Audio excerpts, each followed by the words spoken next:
Evening, welcome to Space NK. It's a real privilege and an honour to be on stage tonight, introducing two phenomenal women and celebrating the launch of a fabulous brand. Firstly, I'd like to introduce you to Fumi Feto. She's a dear friend of mine. She's a contributing editor at British Vogue, but also a beauty director at The Observer. And then without further ado, I would like to introduce you to Rosie Huntington-Whiteley, the fabulous woman and founder behind Rose Inc.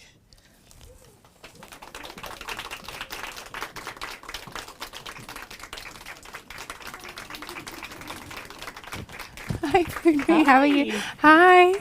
How are you? Hey, so good to see you. Am I on? Mic on. Hi, everybody. You are on. Hi. Hi. Have a seat. Have a seat. Well, Okay. welcome. Thank you. Thank you for having me. It's so nice to see you here. And welcome, everyone. We're super, super excited about this. I can't take the smile off my face. So I'm just thinking back to when we first met. I mean, obviously, I followed your career for years. I've seen you blossom as a model, as a businesswoman, an entrepreneur. But we only actually properly sort of met, was it last year? I think it was No, about I this think it was- time last year. Yeah, it was around this time Yeah. last year. And you were so gracious and kind enough to allow me to take over your Instagram for 24 I'm hours. happy to let She anyone trusted me. take over my Instagram for 24 She hours. trusted me. And we sort of had this wonderful dialogue and friendship from there. And then we met to talk about Yeah. the brand, Yeah. which was super, super exciting. But before we get into the brand, Yeah. I want to take it back a little bit. I want to Mm-hmm. go back to your first beauty memory.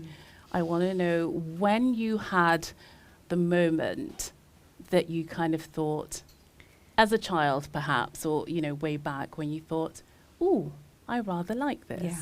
I remember it really, really vividly. And I think it's Amazing. the same for a lot of individuals, particularly young women, Mm. is watching their mother get ready. Mm. And so my mum was quite strict and she wouldn't really let me wear makeup to school or anything till I was probably well into being into my teenage years. But I would creep into her bedroom and watch her get ready at her dressing table and sit on the edge of the bed. And the only way she would allow me to watch her it was if I was completely silent and didn't ask any questions. Your mother Because- sounds hardcore. Yeah, she is. But I think as well for me, now as an adult, that time of getting ready is very intimate and it feels very transformative. So I would watch her get ready for a night out with my dad or a night out with her girlfriends or going to work. And I would see her sort of shift, her demeanor shift from being my mum about the house, running errands. I grew up on a farm, it was very rural and rustic upbringing. And my mum's quite glamorous. She's 6 foot. She's like knockout, amazing figure.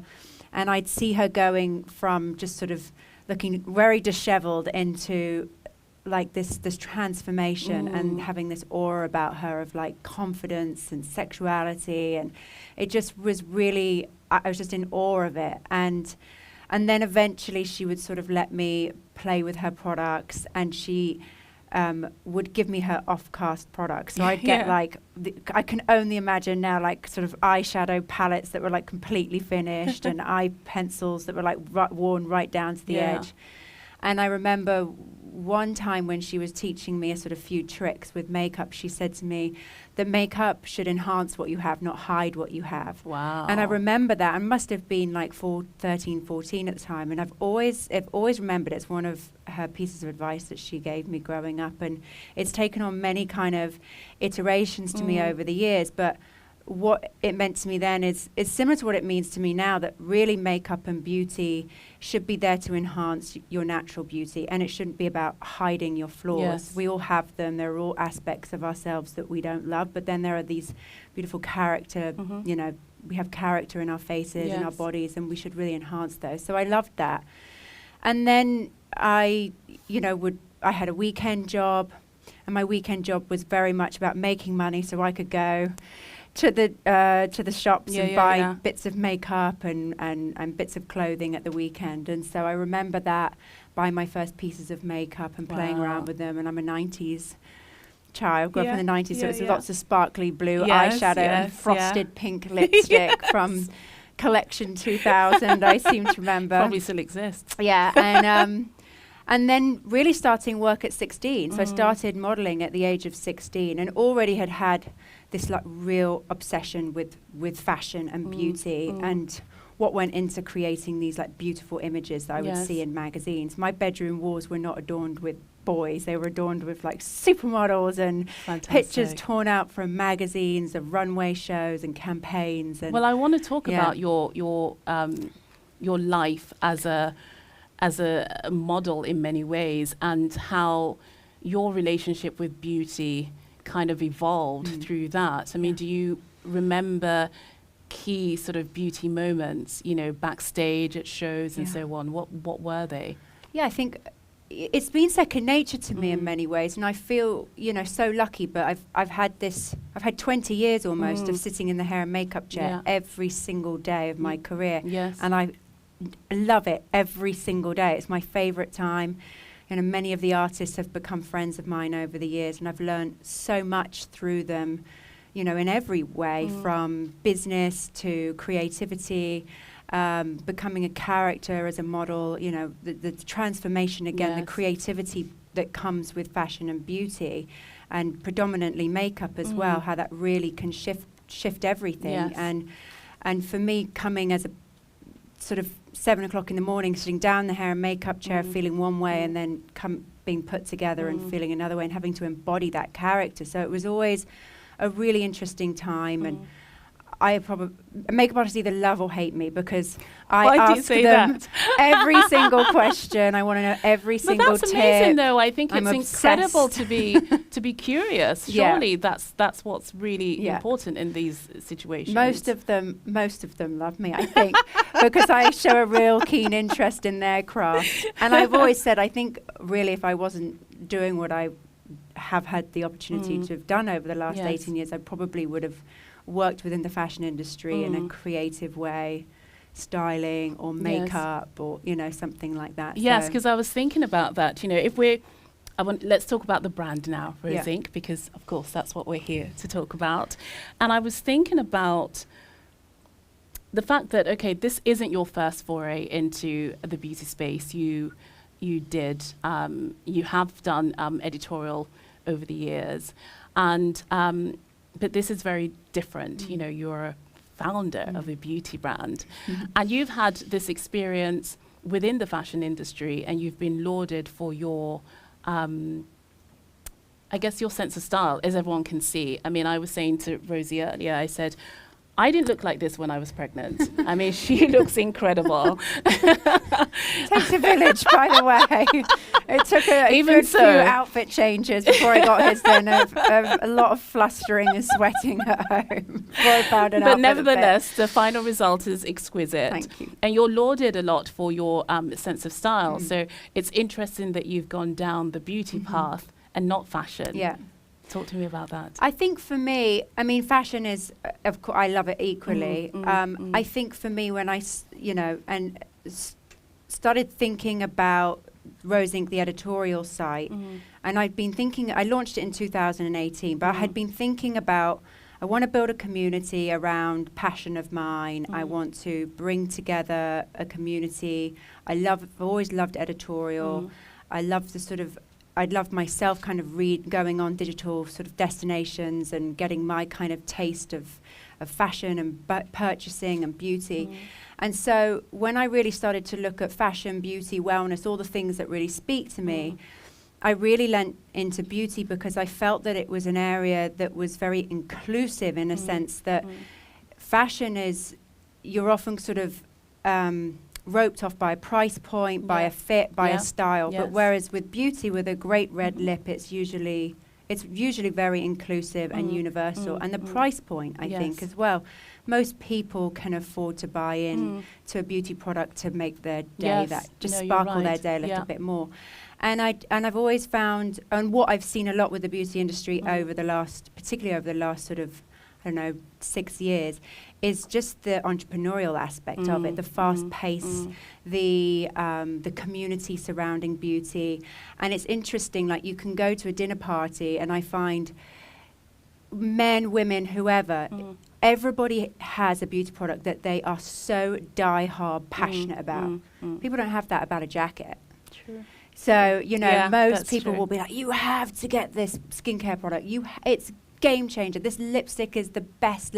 And people are really, really passionate about it in a much more intimate way. And so I loved that. And I love the conversations surrounding beauty and the community building. So we set out with, you know, making this beauty destination. Yeah. So where did that, at what point did that sort of passion for beauty and the community and all of that, at what point did that turn into, and now I'm going to launch a beauty brand and I'm going to be an entrepreneur? Because, you know, there's a huge leap from there to there. Yeah. So, yeah.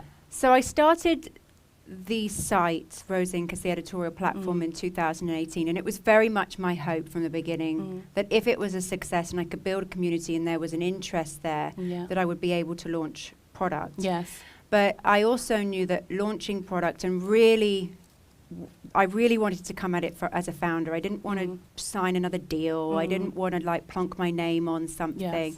I wanted to build a brand from the ground upwards. And so I felt that was going to take a moment for me to figure out how to do it. Yeah. And what I've noticed a lot with brands that I feel really connected to is that they're built around a community.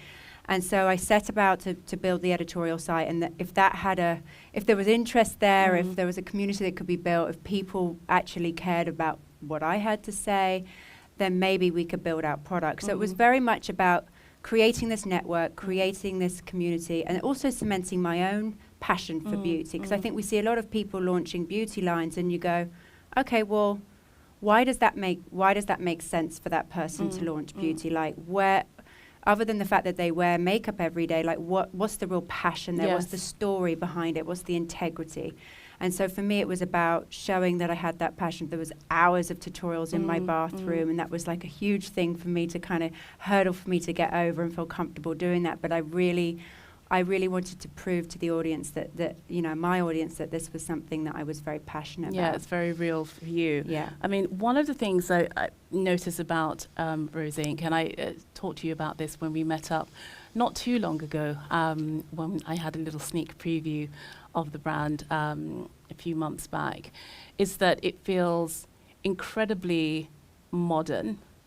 And it also feels quite forward-thinking for a color brand. I think there's so many things around it and how you've built it. You know, there's the ethics, the efficacy of it, the commitment to sustainability, the fact that it's powered by biotechnology. I want you to talk to me a little bit about that and why all of those things were so important for the brand, and how you came to that point to think about including all of those values, I guess, those core values within the brand. Well, thank you. That's a big compliment for you to say that. No, so but it's facts, guys. It's facts. So as I said, when I started the editorial site, it got that going. It found its legs, and then I set about finding and looking to how to build a beauty brand. And there's myriad of different ways of doing that. Yes. And it was very overwhelming for me. But what I knew for sure is that if I was going to launch a brand in 2021, back then this is 2018, I knew it was going to take several years, that it was a crowded marketplace. There's celebrities, influencers, makeup artists launching brands every single day. And that if I was going to launch a brand, I had a responsibility to myself, but also to my consumer, to put out something that had a point of difference, that was different from what already existed on the marketplace, and something that had real legs to it and real integrity, that wasn't just another eyeshadow palette, wasn't just another kind of brand that I would stick my name on and do a few approvals a couple of times a month. This was something that I really, really wanted to work on day in, day out.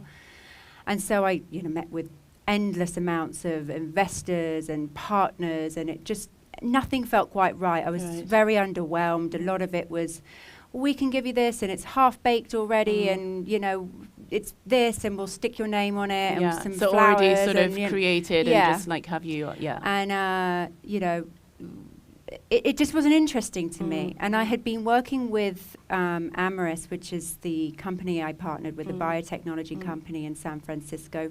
For some time, I'd been working on them as a spokeswoman for their mother and baby skincare line, Pipette. And that was a really interesting collaboration for me at the time, because I was a new mum. And I'd flown up to their headquarters and their labs and just been completely and utterly blown away by the technology, the proprietary ingredients that they were manufacturing, the integrity and the stance of no compromise that they have across the board with everything that they do, and their commitment to sustainability. And so when the opportunity came around for me to partner with them, I just felt like this. You already had that connection in that relationship. I remember coming home after my first initial meeting with my now CEO and the CEO of Amyris, and coming home and saying to Jason, "Oh my God, if I can pull this off, it's gonna be big, like really, really, really big." And he was like, "How big?" I was like, "Big." This is so exciting. And it started almost immediately. So we started new product development at the end of the summer 2019, and it's been amazing. And to kind of have all that infrastructure, being able to build that into Rose Inc. and also come up with our own stance, and being able to bring everything in that was very meaningful to me. I mean, the fact that all the products are non-comedogenic was really important to me, having acne-prone skin. The aesthetic part was so important to me. The commitment to sustainability was really important. I felt that, if I was going to bring a brand to marketplace, that there needed to be values there that meant it had.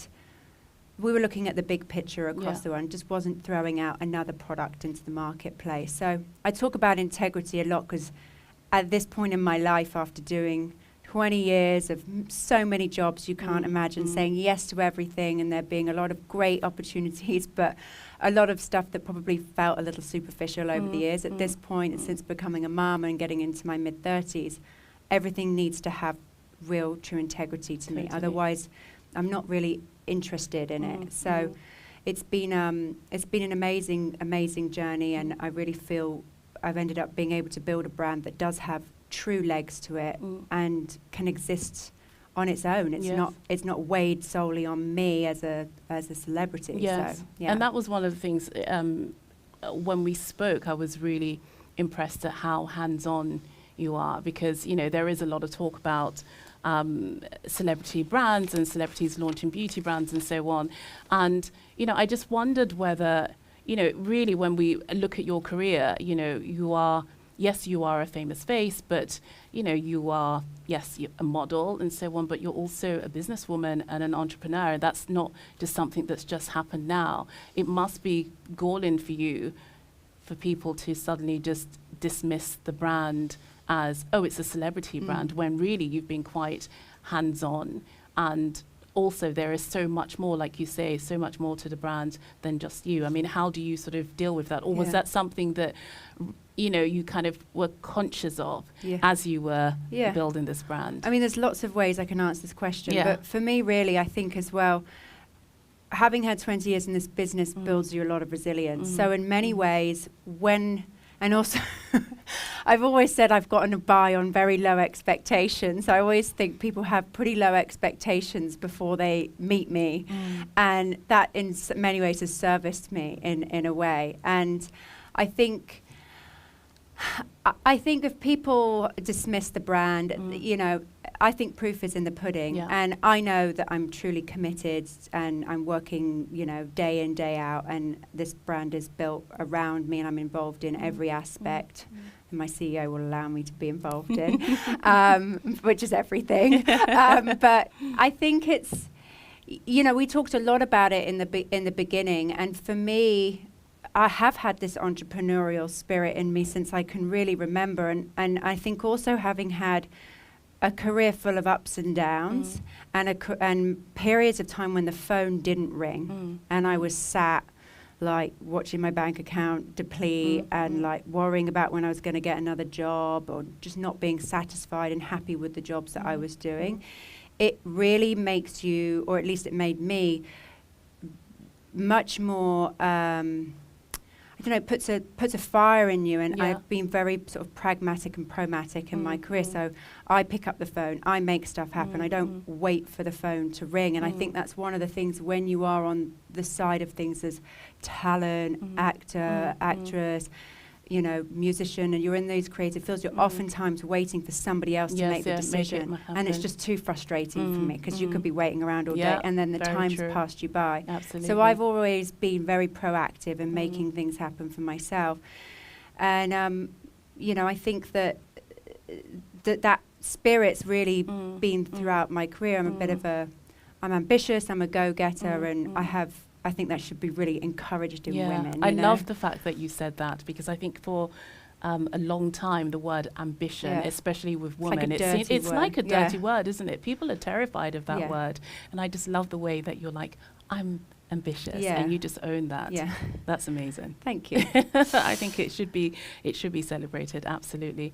So tell me, as a brand founder now, who's founded this particular brand, Rose Inc., what are some of your learnings, and what have been some of the challenges of doing this? I mean, every day feels like day one. And I think that that's a really good thing when you come to work and it feels like day one. And I think for me, this project is so different from anything else I've done, because I am so entrenched in it. And I'm learning things every single day. And it's just been, it's so exciting. It's so overwhelming in many, many ways. But I think for me, I'm trying to think how to answer the question. But yeah, I think it's just it's a very exciting time to be working on things. Yeah. Amazing. So let's go on to the product. I can see them here, and we can all see them here. And I hope people get to play. Do people get to play with them later? Do they? Yes, they do. Good. Because you really have to feel the textures. It's all in the textures. They're quite phenomenal. What would you say are the heroes? Well, that's like asking me my favourite know, child. I Luckily, I only have one right now, so that's an easy answer. But I've got another one on the way. And it's funny because they say you can never really pick your, your favourite child, but I think there's always like a standout one. Do you think? No, don't say that. No, I'm joking.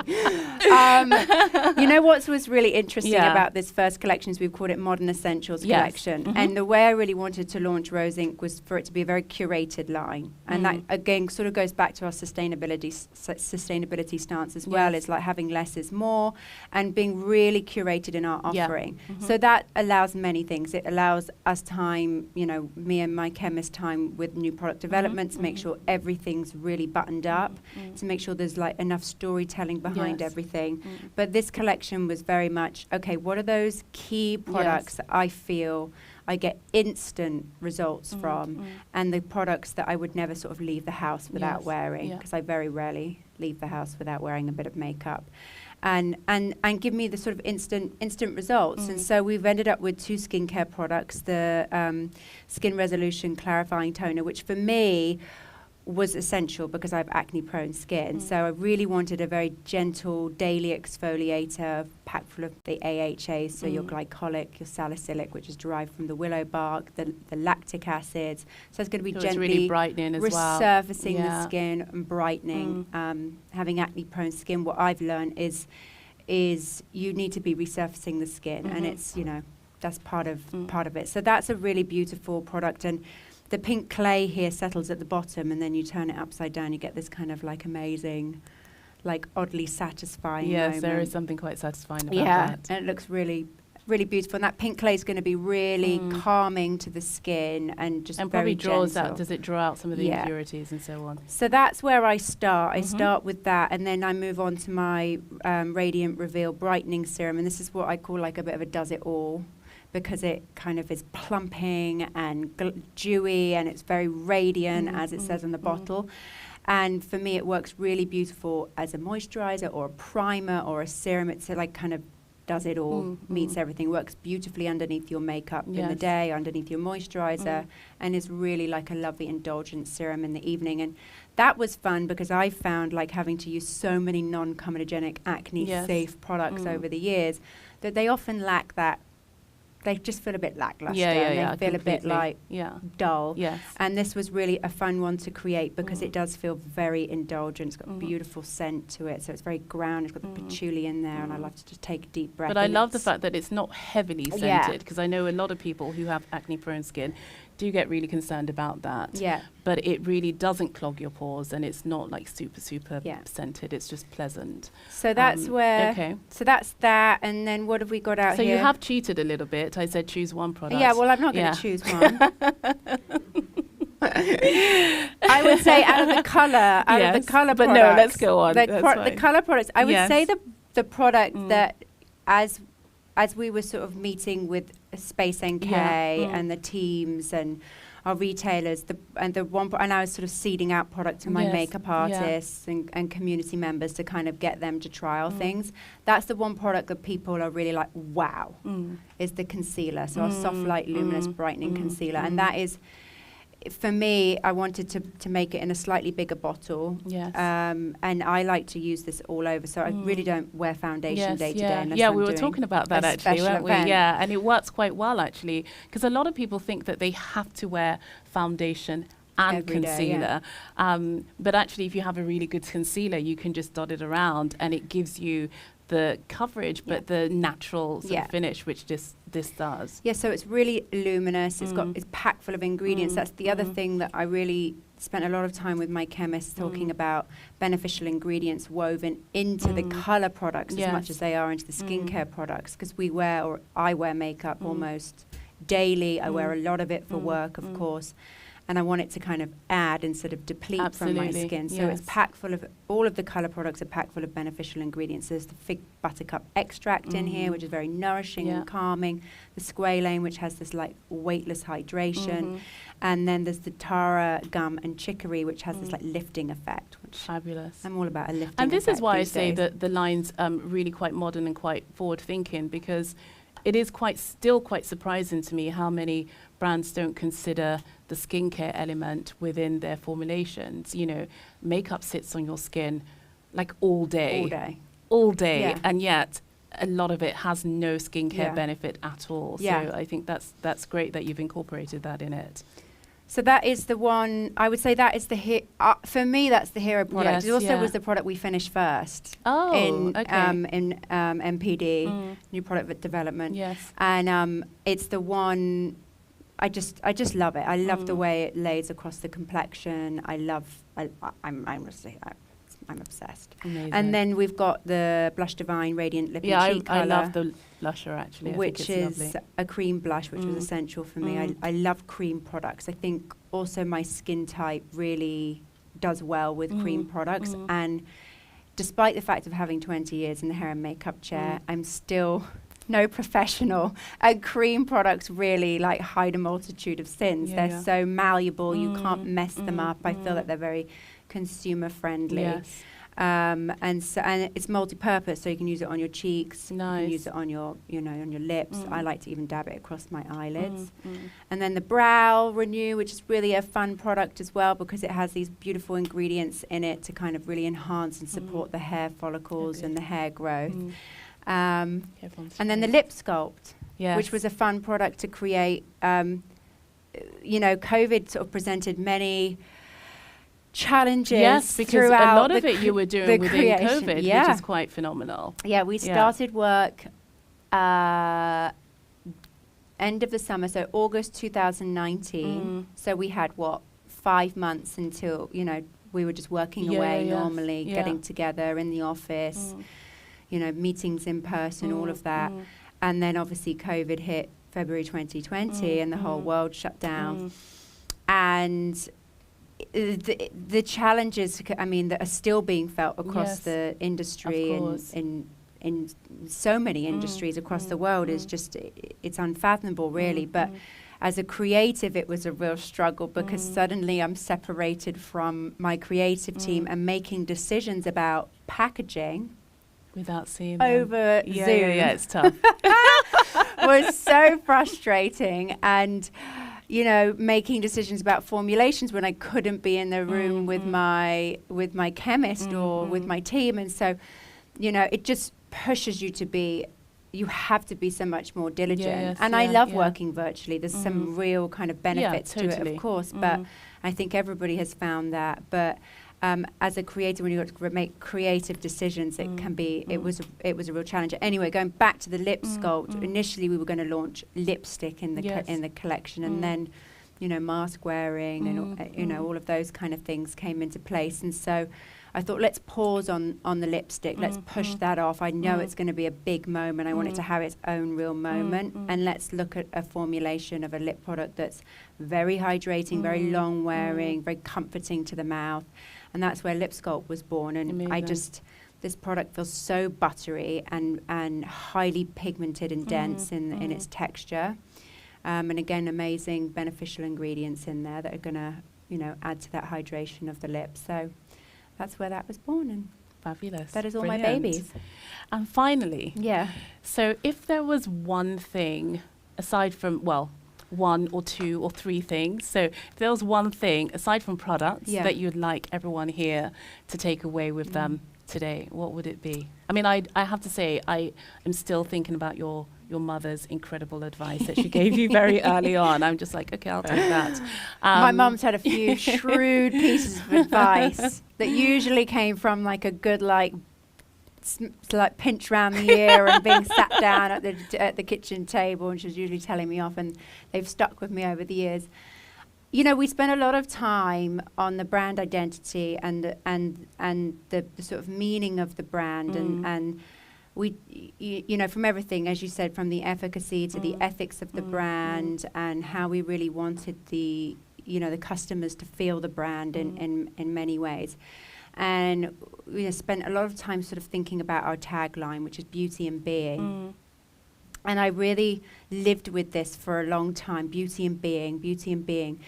And for me, and I really encourage everyone to sort of go away and think about what that means to them, because what I've learned as I've started to ask people about it is it has a different connotation to everyone. Yes. But for me, it's this idea that it's just the stillness in being and how there's beauty within that. And I think that, you know, you can look at products, you can look at makeup, all of the things that kind of add to us and embellish us in many ways. But the beauty of just simply being you and the quietness and the stillness that you get from that is really what I want to celebrate. And so when I think of beauty and being, that's what it means to me. It's it's the gratitude, without getting too woo-woo, of being, Yes, you know, of being here on earth and having that quietness that I try to remind myself to take every day. Yes. Just that moment of simply being and being present. Yes. And so, but And yeah, it's got different connotations to everyone, which is so yeah. fun. It's a But great it also, conversation yeah, starter. because for me, you know, it goes back to what you said originally about this brand isn't about covering up. It's about celebrating what is already there, celebrating your being, celebrating who you are, as opposed to trying to mask you or make you something else, which I think is quite lovely, actually. Yeah. Really lovely. Well, thank you Thank you so for much, me. Rosie. Thank it's been you great. very much, and thank you to everyone Thank for you so coming. much, everyone. Thank you. Thank you.